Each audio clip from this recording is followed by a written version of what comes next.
Hello दोस्तों। तो कैसे हैं आप सभी। आई होप आप अपने एग्ज़ाम की तैयारी अच्छे से कर रहे होंगे।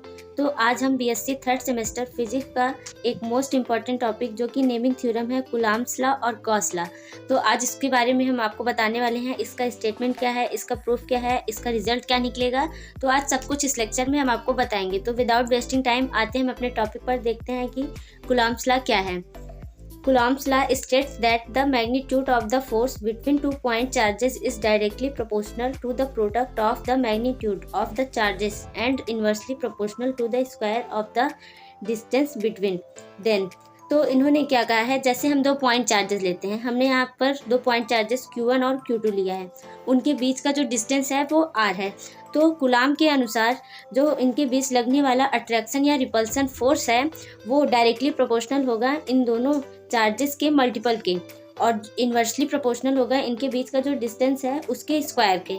तो इसको मैथमेटिकल फॉर्म में हम लिखेंगे F directly proportional Q1 Q2 और F डायरेक्टली प्रोपोर्शनल 1/r²। हमने यहाँ F21 लिखा है। 21 का मतलब है Q1 के द्वारा लगाया गया फोर्स Q2 पर, तो इसको हम F21 लिखेंगे और इसका डायरेक्शन R21 है। और इसको जब आप इन दोनों को कंबाइन करके लिखेंगे तो हो जाएगा F21 is directly proportional Q1 Q2/r²। तो जब आप प्रोपोर्शनल का साइन हटाएंगे तो वहाँ एक कांस्टेंट आएगा जिसकी वैल्यू होती है 1/4πε0। तो इसका मैथमेटिकल मान जो होता है वह 9 × 10⁻9 होता है। तो इस तरह से कूलॉम्स लॉ का ये मेन फार्मूला है। इसको अगर आप वेक्टर फॉर्म में लिखना चाहेंगे तो आप इस तरह से वेक्टर फॉर्म में भी इसको आप लिख सकते हैं। तो F21 vector equal to 1/4πε0 Q1 Q2/R21 का होल स्क्वायर। यहाँ भी ये वेक्टर नहीं होगा और इसके डायरेक्शन जो है R21 कैप।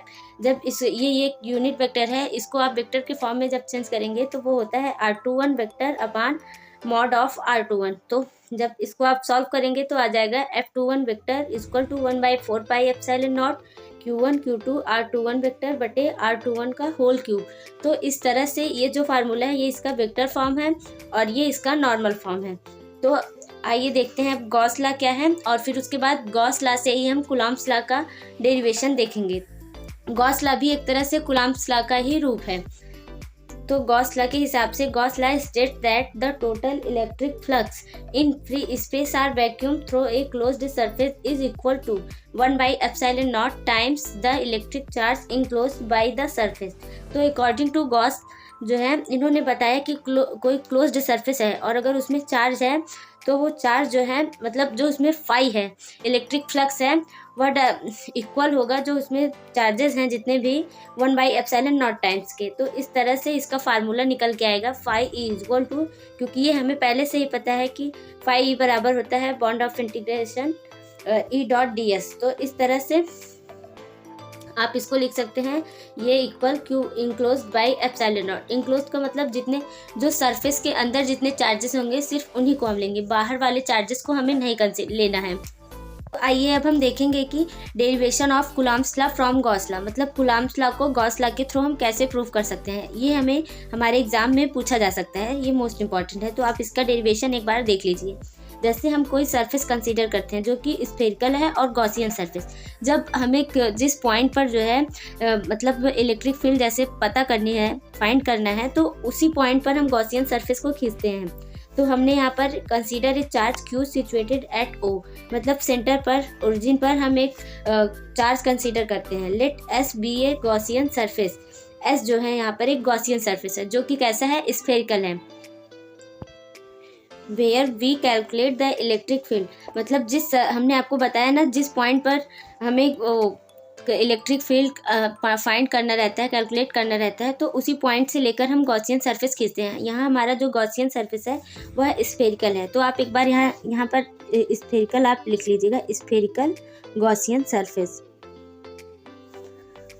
अब now consider a small area ds, मतलब इस एरिया का हम एक छोटा एरिया कंसीडर करते हैं जो कि ds है एट ए वेक्टर डिस्टेंस r वेक्टर, मतलब इसका जो रेडियस है वो r है, फ्रॉम द चार्ज q।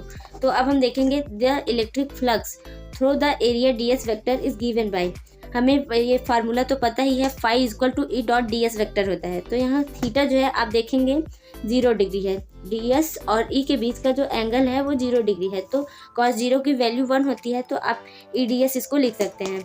तो यहाँ पर फाई ई मतलब टोटल हमने यहाँ मतलब स्मॉल वो एरिया लिया है, एरिया वेक्टर, तो स्मॉल फाई है ये डी फाई। अब टोटल फाई निकालने के लिए हम इसका इंटीग्रेशन कर देंगे, तो D phi E equal to हो जाएगा E double integration of surface integral है ये, तो ई डॉट डी एस हो जाएगा। क्योंकि हमें पता है phi is equal to Q by epsilon naught होता है गॉस लॉ के हिसाब से, तो Q by epsilon naught equal to आप लिख सकते हैं double integral of E D S. तो ई वेक्टर बराबर भी हमें पता है एफ बाई क्यू नॉट होता है, तो यहाँ पर ई की जगह आप एफ बाई क्यू नॉट रख देंगे, dot D S equal to Q by epsilon naught. तो एफ बाई क्यू नॉट को आप बाहर ले लेंगे और double integral of D S vector equal to Q by epsilon naught, क्योंकि ये डी एस वेक्टर है यानी टोटल एरिया हमें पता करना है। तो एक स्फेरिकल का टोटल एरिया क्या होता है, 4 पाई आर स्क्वायर होता है, तो F by Q naught into 4 pi R square equal to Q by epsilon naught. यहाँ पर इसकी जगह पे हमने 4 पाई आर स्क्वायर लिखा है, तो एफ बराबर आप लिख सकते हैं 1 by 4 pi epsilon naught Q naught by R square. तो इस तरह से आपने देखा कि हमने गॉस लॉ से कैसे कूलम्ब्स लॉ को प्रूफ किया है। हमने पहले ही आपको बताया कि गॉस लॉ भी कूलम्ब्स लॉ का ही एक रूप होता है। तो इस तरह से ये डेरिवेशन मोस्ट इम्पॉर्टेंट है, इसको आप ज़रूर देख लीजिएगा और अच्छे से तैयार कर लीजिए। इस लेक्चर को आप अपने दोस्तों के साथ, क्लासमेट्स के साथ शेयर कीजिए, एग्ज़ाम की प्रिपरेशन अच्छे से कीजिए। जो भी मोस्ट इम्पॉर्टेंट टॉपिक है वह हम अपनी तरफ से प्रयास करेंगे कि आपको प्रोवाइड कर सके एंड तक। जब तक आपका एग्ज़ाम ना हो जाएगा तब तक हम आपको लेक्चर्स ऐसे ही प्रोवाइड करते रहेंगे। आपको ये लेक्चर कैसा लगा हमें कमेंट बॉक्स में ज़रूर बताइएगा। एग्ज़ाम की प्रिपरेशन अच्छे से करिए, उसके लिए all the best. Thanks for watching this video. Bye bye and take care of you.